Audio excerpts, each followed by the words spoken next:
Persona. From moving to a new high school, to hooking up with the hot robot girl, I want you to touch it. to fighting death itself. Or maybe it's like the concept of death, personified, I don't know. These games have a ton to offer, and the game that I'm talking about today is Persona 3 Reload. Recently, I put an unreasonable amount of time into this game, and I have thoughts that I would like to talk about. I will not be spoiling any major story beats for this game, but I will be showing some endgame abilities and bosses, so if that bothers you, you have been warned. If you are unfamiliar with the Persona series, what are you doing? Go play a Persona game. These games are a slice of life anime by day and a turn-based dungeon crawler by night. The games follow you, John protagonist, as you go through a calendar year of high school. During each day, you can only partake in so many activities before the day ends and the story moves on, whether you are ready or not. In the daytime, you can go to school, schmooze the ladies, get a part-time job, go to the arcade and raise your stats, join a club, go shopping, see a movie, go to the club, karaoke, internet cafe, study at the anime, cook a meal, MMO, RPG. There's a lot to do. During the nighttime, you can talk to this guy. Have you ever wondered what it would be like to see through people's bathing suits at the beach?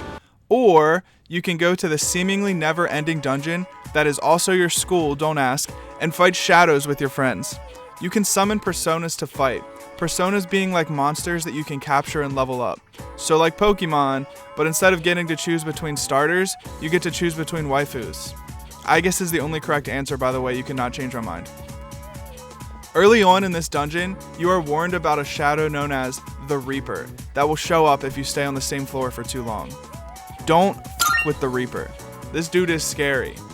That is, until you eventually do the JRPG thing and become absolutely cracked by the end of the game, and not even the concept of death itself personified wants to beef with you. I wish I could say fighting the Reaper was my own idea, but I kinda got it spoiled by scrolling through the trophy list and seeing a trophy named Reaper Reaped with the description, defeated the Reaper.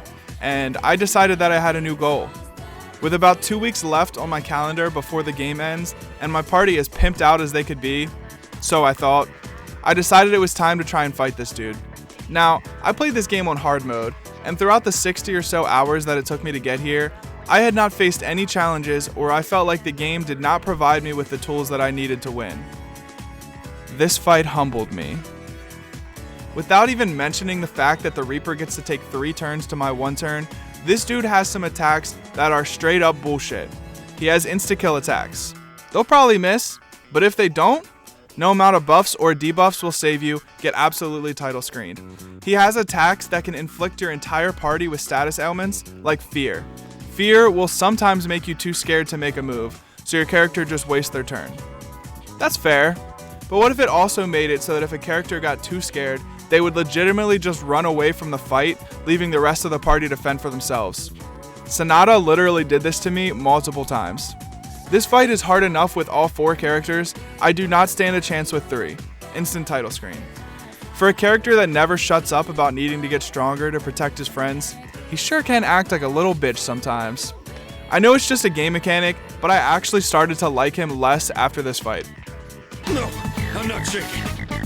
After multiple hour-long attempts being ruined at the very end to an unlucky insta-kill or a status ailment full turn skipping me, I was starting to lose hope. I decided it was time to try something different, so I did a bit of research. There's a mechanic in this game called Theurgy. Like a limit break or an ultimate, your characters charge it up over time and can unleash it on your opponents just to flex. You can unlock new ones throughout the story or by completing certain requirements, and the Theurgy that I needed to unlock is called Armageddon. For just 4 mana, you can destroy all lands.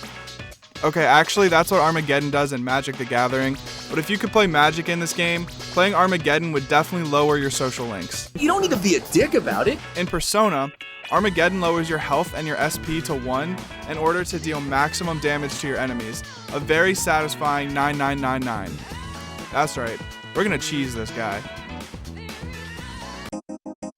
In order to unlock Armageddon, you have to fuse the personas Hallel, a biblical angel, and Satan, like literally Satan, like the devil. I don't want to do it if Diddy did it. The first thing to do towards getting these personas is to max this guy's social link. This shouldn't be too hard, since he's perfect. I hope your mom's doing better, man, and hopefully factory life isn't too hard on you. Anyway, next you gotta max Aegis' social link, which again, you should be doing this anyway since, you know, best girl or whatever. Aegis, you're with us. Junpei, guy's room. Man. Next, Make sure you finish this guy's side quest line. These happen at different dates throughout the year, and if you fully miss one of them, you will never be able to unlock Armageddon. Luckily, I did not miss any of them, and I only had one left to do. Next up, Hillel is level 88, so get to grinding. This took me like 5 hours, but for you it only takes 5 seconds. Once all of that is done, you just have to fuse the personas, which is easier said than done. These are endgame personas, so fusing them requires very intricate knowledge of the compendium and fusion combinations in the double digits. I literally had to get out a notepad and write these combinations down in order to remember them. This would have been impossible without a guide, which kind of makes me want to complain, but considering how broken this skill is, it's probably fine. So after like 7 hours of grinding, I finally have my new attack. It was time to take this guy down once and for all. I will.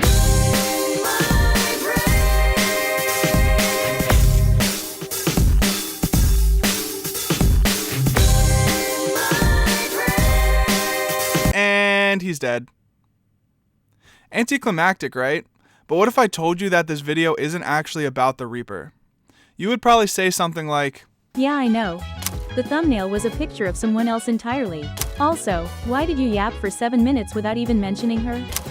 to which I would probably respond with, "Fuck you." Because I'm never good at coming up with witty replies until moments later once everyone else has moved on from the subject entirely. The Reaper is overpowered, sure, but this next boss is like nothing you've ever seen in a JRPG game. She's entirely unfair. The game provides you with 0 of the tools that you need to defeat her. She requires a literal 100 hours of prep time, and she is also super fucking cute. Let me introduce you to Elizabeth. So dance, if you wanna go ahead, free to do whatever, I'm chilling on my bed, I'm out in my biz, so mind your own biz, whatever like is, we gon' flow with this head, hey, feeling the fire with the burning desire, every day we inspire, but never expires, but we gon' chill today, let me rock the world tomorrow, you know? This lovable goofball works in the Velvet Room. I guess I should probably explain what that is. Have you ever seen Twin Peaks? Well, it's basically the Black Lodge. You got vibrant colors, a weird looking guy, a pretty girl. It's a room that exists inside of everyone's collective conscience. You go there when you want to fuse new personas or summon old ones. You also go there in your dreams sometimes, don't ask. Elizabeth is the assistant to Igor, also known as the Goblin Man. Goblin dude? The one when you go to the dream world. The goblin's talking to you. Oh, the goblin. Eagle. Igor. Oh, Eagle. I'm the goblin man. I will be in your dreams. And you're like, The goblin man. and you're like, what the fuck? Her job is to prepare the protagonist for the approaching battles. But Elizabeth also has a role outside of the Velvet Room. Throughout the game, she gives you requests. These are basically like side quests. As you complete these requests, you grow closer, and she'll give you requests to take her out into the real world. You can take her to the mall, the park, and so on. She's disappointed that the club is closed during the day, but she is still excited to show off her dance moves. Since she lives in an elevator between worlds, she's pretty out of touch with how people act. Please paint my powerful persona a pretty purple. Please paint my powerful This is harder than I thought. Which can lead to some pretty funny situations, like trying to pay millions of yen for takoyaki, or sprinting up the down escalator. Velvet, oh velvet, my master has a long nose. And once all of these outings with Elizabeth are complete, you can take her to your room for some one-on-one time. If you wouldn't mind, I'd love for you to guide me through it. If you've completed enough requests, she gives you a request to defeat the Reaper. And once that's complete, she gives you a request titled, Take Out the Ultimate Adversary. What do you mean? I thought I already did that. Once I received this quest, I was genuinely stunned. I thought I already beat the big bad of this game. But after learning Armageddon and one-shotting the Reaper, I was feeling like, And I will become the god of this new world. and I went into this fight guns blazing. And to my absolute surprise, this hidden super boss is the same girl that got stuck in a jungle gym. I can't get out. I figured my busted ass Armageddon attack would be enough to deal with her, so that's what I tried at first. I casted Armageddon on the first turn, and even though Armageddon is hidden behind a million side missions and fusion combinations, this game kind of expects you to have Armageddon at this point. So while Armageddon does 9999 fixed damage, Elizabeth has 20,000 health. And if you use Armageddon against her, this is what happens. I bring you Megidola.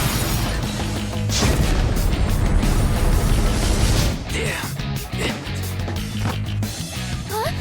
Leader, say something, please! Yeah, she will heal entirely and then cast her infamous 9999 damage Megidolan, which will instantly kill you.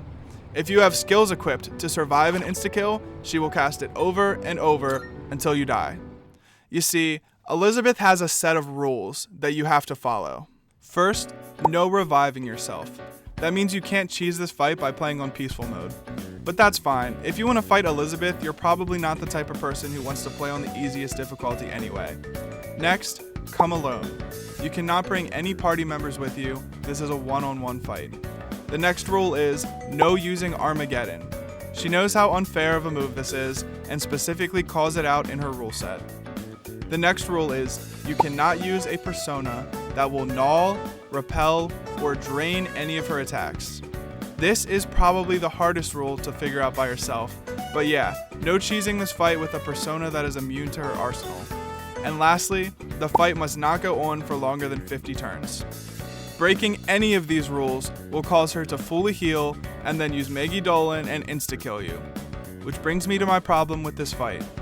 She doesn't tell you any of these rules. But let's say this isn't your first time and you're aware of her hidden rule set. How could you prepare for this fight? I'm not going to talk about the gear too much since the gear isn't too hard to get a hold of. Some item farming and money farming will do the trick. But let's talk about the persona that you need to be able to pull this off. Orpheus Telos is a golden version of the persona that you start the game with. He was made to take on Elizabeth, literally. Because instead of nulling, repelling, or draining any of the elements, he simply resists them, which will allow you to take less damage without breaking any of the rules. He is basically a must-have for this fight, but Orpheus Telos also has the most difficult requirements to fuse in the entire game, because of course he does. To fuse Orpheus Telos, you have to max out every single social link to the highest level, a feat that is borderline impossible to do in one playthrough, because you would never have enough time in the year to max all of the social links and your social stats like academics, charm, and courage. And since you need your social stats maxed to begin certain social links like Yukari, Mitsuru, and Fuka, this is basically a persona locked behind a New Game Plus playthrough. Now normally I wouldn't mind doing a second playthrough for completion in most games, but this game is 80 hours long, and that's being generous. Due to the calendar year mechanic, you will not have the time to grind this one out and prepare, so you might as well just finish the game, beat the final boss, and then start a New Game Plus playthrough, and maybe you and Elizabeth can duke it out in the next life. So let's say you do all that. You have the right gear and the right personas. Let's talk about the fight itself some more. The Elizabeth fight has 3 different phases that trigger based on her health. So you're going to have to bring a calculator to keep track of her HP and be prepared for these phase changes, because when she changes phases, you guessed it, max damage. To prepare for this, you can equip a skill that revives you to full health instead of dying. There are 2 of them in the game, and you're going to need to bring both, Endure and Enduring Soul.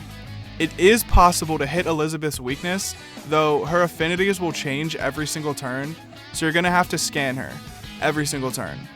A good strategy for phase 1 would be to use buffs on yourself and debuffs on her until the element that you built around can hit her weakness, and then you use that turn to attack. Phase 2 starts once she goes under 13,000 health, and phase 3 starts when she goes under 10,000 health. It is possible to get her health as close to 13,000 as possible, and then use a theurgy that isn't Armageddon, or a combination of buffs, debuffs, and weakness to get her from 13,001 health to 9,999 health and skip phase 2 entirely. Actually, it's more than just possible, it's the optimal way to do this fight, though admittedly it is hard to pull off. And then phase 3 is where the real fight begins. Earlier I mentioned that casting Armageddon is against the rules, and this is true, but she can only punish you for it if she's alive. Using Armageddon when she's at 9999 or less is the best path to actually finishing this fight, but it's not as simple as using it as soon as phase 3 begins. Nah, that would be way too easy. The first thing she does in phase 3 is heal to full health. And again, if I was doing this fight blind, this would make me think it's impossible, but this is the only time that she'll fully heal as long as you're following the rules. And I really doubt you would have made it this far anyway without a guide.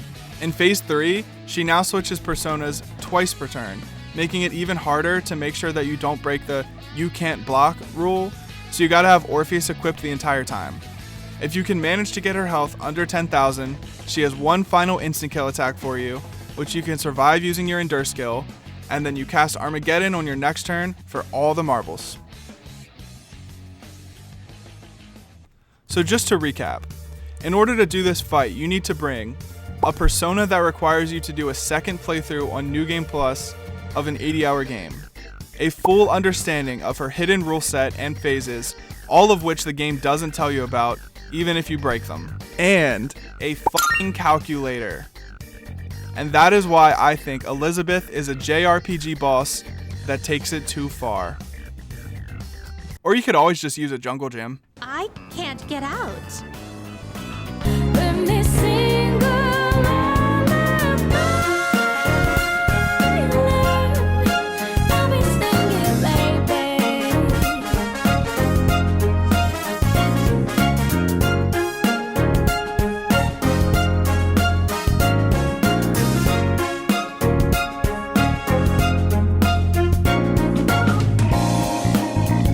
Thank you so much for making it to the end of the video.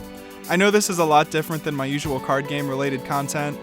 If you're a Persona fan, you may have noticed by the way I was talking that yes, this is the first Persona game that I've played to completion, and it's safe to say that I am obsessed. I know it might have sounded like I was talking about this fight in a negative light, but I would not have made it this far into the game if I didn't absolutely adore it. So naturally, I went ahead and I bought Persona 5 Royal, and Metaphor, and 2 Shin Megami Tensei games, and Catherine. Also, I just recently played the Episode I Guess DLC for Persona 3 Reload, and I found out towards the end that there's another overly complicated super boss that might look familiar to you even if you haven't played Persona. I tried to keep this Elizabeth video accessible to people who haven't played the Persona series, but I was thinking about making a video where I try and beat Joker and gear it more towards actual Persona fans without explaining things as much. I could say things like Auto Suku Kaja without explaining what that means. And if that's something you would watch, let me know, because it definitely sounds really fun to try. That's all for now. Peace.